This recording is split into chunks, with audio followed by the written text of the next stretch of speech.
நாட்களுக்கு முகப்பொலிவுடனும் உடல் புத்துணர்ச்சியுடனும் இருக்க வேண்டும் என்றால் யோகாசனங்கள் பெரும் பங்கு வகிக்கின்றன என்கிறார் ஆசன ஆண்டியப்பன் அவர்கள்.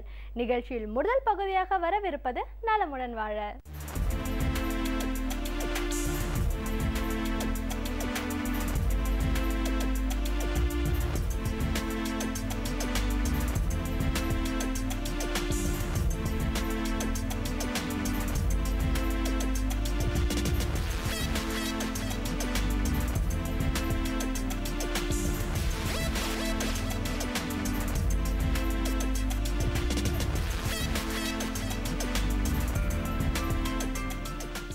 என் இனிய உலகத்தமிழ் மக்களே, தாய்மார்களே, பெரியோர்களே, சிறார்களே, என் அருமைச் சீடர்களே, யோக நண்பர்களே, உங்கள் அனைவருக்கும் என் இனிய காலை வணக்கம்.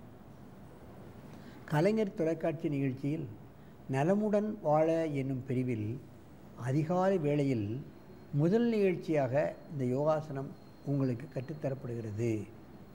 வெகு காலமாக கற்றுத்தரப்படுகிறது. உலக மக்களெல்லாம் பார்த்து பயனடைகிறார்கள். இது ஒரு நோய் எதிர்ப்பு சக்தி ஏற்படக்கூடியது, எந்த நோயையும் நீக்கக்கூடிய வல்லமை பெற்றது இந்த யோகாசனம் என்பதை நீங்கள் தெரிந்து கொள்ள வேண்டும். தீர்க்க முடியாத வியாதிகளெல்லாம் யோகாசன பிராணாயாமங்கள் மூலமாகவும் இயற்கை உணவு மூலமாகவும் இன்றைக்கு உலகமெல்லாம் இந்த பயிற்சிசாலையை வைத்துக்கொண்டு அதை நடத்தி கொண்டிருக்கிறார்கள். இன்றைக்கு நோய்கள் பல இருந்தாலும் கூட அவைகளுக்கு இன்னும் சில நோய்களுக்கு மருந்து கண்டுபிடிக்கப்படவில்லை. ஆகவே மனிதன் முதலில் நோய் எதிர்ப்பு சக்தியை பெற்றுக்கொண்டு நோய் வராமலேயே தடுக்க வேண்டும். நோய் எதிர்ப்பு சக்தி வந்துவிட்டால் எந்த நோயும் நமக்கு தாக்காது. சரி, நோய் வந்துவிட்டாலும் இந்த ஆசனங்களை செய்து அவைகளை முழுமையாக நீக்கிக் கொள்ளலாம். மீண்டும் அந்த நோய் வராது. அது எவ்வளவு நாள்பட்ட நோயாக இருந்தாலும் சரி, டாக்டர்களால் தீர்க்கப்பட முடியாத நோய்களாக இருந்தாலும் சரி, காலமெல்லாம் மருந்து மாத்திரைகளை சாப்பிட்டு கொண்டே இருப்பவர்களானாலும் சரி, யோகாசன நிலைக்கு வந்துவிட்டால் ஆங்காங்கே இருக்கக்கூடிய பள்ளிகளுக்கு சென்று ஆசிரியர்களை படித்து நீங்கள் அறகுறையாக இந்த யோகாசனத்தை செய்தாலே உங்களுக்கு முழுமையான பலன் கிடைத்துவிடும். ஏனென்றால் உங்கள் உடல் சீடதேசையை அடைந்து விட்டது. ஆசனம் செய்வதற்கு கடினம், அறகுறையாகத்தான் செய்ய முடியும். நீங்கள் செய்ய ஆரம்பித்தாலே நோயின் கடுமை குறைந்துவிடும். நாள் ஆக ஆக நோயே இல்லாமல் ஆகிவிடும். அதுதான் உண்மை. புத்தாண்டு பிறந்து விட்டது. ஒரு கங்கணம் கட்டிக்கொண்டு நீங்கள் எல்லோரும் யோகாசனைக்கு வர வேண்டும் என்று நான் உங்களை கேட்டுக்கொள்கிறேன். அந்த நிலையில் நமது அரங்கிற்கு இன்றைக்கு பார்ப்பீர்களானால் சேசக்தி பள்ளி பெண்ணாடத்திலிருந்து சாஷினி யுகேஜி, பூஜா 2ஆம் வகுப்பு இங்கே வந்திருக்கிறார்கள். அந்த பள்ளியிலே தாளாளர் கவிதா, அன்புச்செல்வி என்ற யோகாசன ஆசிரியரை நியமனம் செய்து பிள்ளைகளுக்கு அத்தனை பிள்ளைகளுக்கும் கட்டாய பாடமாக்கியிருக்கிறார்கள். அவ்வளவும் அற்புதமான ஆசனங்களை செய்கிறது. அதுதான் பார்க்க வேண்டும்.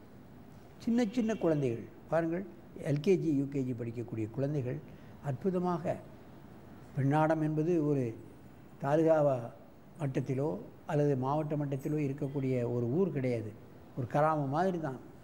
அங்கே இங்கே யோகாசனம் கற்றுக் கொடுக்கப்படுகிறது என்று சொன்னால் எந்த அளவுக்கு அவர்கள் இதனுடைய நன்மைகளை தெரிந்து கொண்டு மாணவர்களுக்கு சொல்லிக் கொடுக்கிறார்கள் என்பதை பார்க்க வேண்டும். என் அருமை மாணவிகளே, நீங்கள் பத்மாசனத்தை கலைத்துவிட்டு வஜ்ராசனத்துக்கு வந்து இந்த சப்த வஜ்ராசனத்தை செய்யுங்கள்.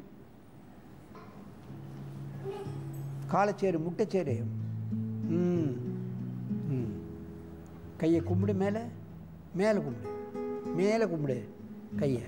என்ன பாரு, அப்படி உயரமாக கும்பிடு. நல்ல மூச்சிழு, நல்ல மூச்சிழுக்கணும். இந்த ஆசனத்தில் சத்தமாக எழு,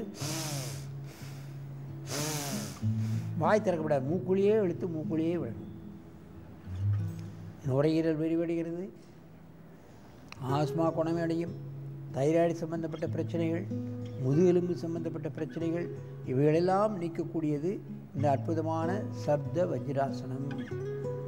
வஜ்ரம் போன்ற மனதை ஏற்படுத்தும்.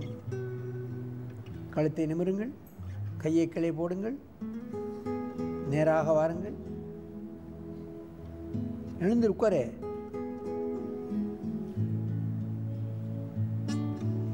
திரும்பி இப்போ இங்கே தலையை வச்சு அங்கே கால் நீட்டு. பாருங்கள், தலை எப்படி திருப்பப்பட்டிருக்கிறது, மார்பகம் விரியப்பட்டிருக்கிறது, கை உயர்த்தப்பட்டிருக்கிறது. நன்றாக மூச்சை இழுங்கள். எப்பொழுதெல்லாம் மார்பகம் விரியப்படுகிற ஆசனங்கள் வருகிறதோ அப்பொழுதெல்லாம் மூச்சை நன்றாக இழுத்து செய்தால் நுரையீரல் நன்றாக விரிவடையும்.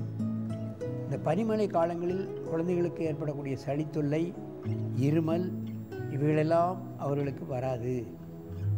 சர்வசாதாரணமாக இந்த மழை பனி காலங்களில் எல்லா குழந்தைகளுக்கும் சளித்தொல்லையும் காய்ச்சல் வந்துவிடும்.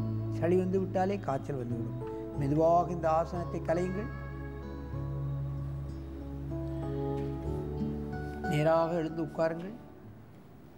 என் அருமை பெரியோர்களே, தாய்மார்களே, இவைகளெல்லாம் அற்புதமான ஆசனங்கள். குழந்தைகள் முழுமையாக செய்து உங்களுக்கு காட்டியிருக்கிறது. நீங்கள் இந்த ஆசனத்தை செய்யும் பொழுது முதுகு வளையாது. முதுகு பக்கத்திலே 2 தலையணை வைத்து கூட இந்த ஆசனத்தை செய்யலாம். காலமெல்லாம் ஆஸ்மாவில் கட்டுப்பட வருகிறவர்கள், அடிக்கடி சளித்தொல்லை பிடிக்கிறவர்கள், தும்மல் ஏற்படுகிற குழந்தைகள், பெரியவர்கள் இந்த ஆசனத்தை காலையிலும் மாலையிலும் படுக்க போகும்போதும் செய்துவிட்டால் அவர்களுக்கு அடுக்கு தும்மல், ஈசனோஃபோலியோ, ஆஸ்மா போன்ற பிரச்சனைகள் வராது. தனியாக செய்ய வேண்டாம். முதுகிலே ஒரு தலானியை, நல்ல பெரிய தலானியை வைத்து அப்படியே படுத்து தலையை தரையில் ஊடிக்கூட இந்த ஆசனத்தை நீங்கள் செய்யலாம். உங்களுக்கு ஏற்பட்டிருக்கக்கூடிய பிரச்சனை நீங்கிவிடும். எந்த வயதிலும் செய்யலாம். எவ்வளவு தடியானாலும் செய்யலாம். எவ்வளவு பலகீனமானவர்களும் செய்யலாம். ஆகவே இது போன்ற ஆசனங்களை காலையிலும் மாலையிலும் விடாமுயற்சியுடன் பழகி உங்களுக்கு ஏற்பட்டிருக்கின்ற பல்வேறு பிரச்சனைகளை நீக்கிக் கொள்ள வேண்டும் என்று கேட்டு உங்களிடமிருந்து விடைபெறுவது ஆசனம் ஆண்டியப்பன். வணக்கம்.